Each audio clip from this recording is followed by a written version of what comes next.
به تمام عزیزایی که مجردن پیشنهاد میکنم که مجرد نمونن. یه لحظه چشکاره رفتی سکوت عاشقانه توی، صدای هر ترانه توی، که بهترین بهانه توی برای حال خوب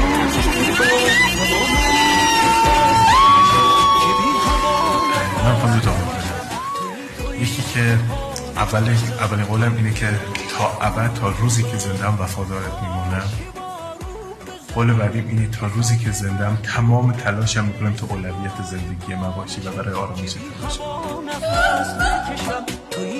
میتونی ببینیش بعد توی خیال خوبم عاشقانم بزنه که ساز محبوب منه، صدای بارون توی موسیقی عشق که با تارو میشی، دل پریشون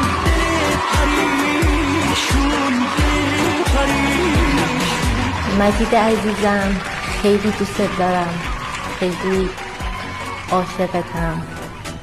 حس میکنم احساسمو نمیتونم تو این جمله ها بهت بگم، ولی میتونم یه چیزی رو بهت بگم که تا همین لحظه‌ای که الان اینجام شاید درست ترین انتخاب زندگیم بودی. یه شعر بگم: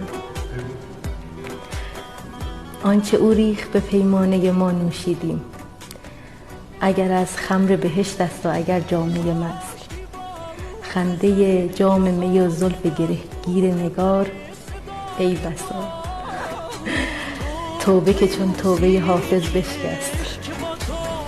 ای دوست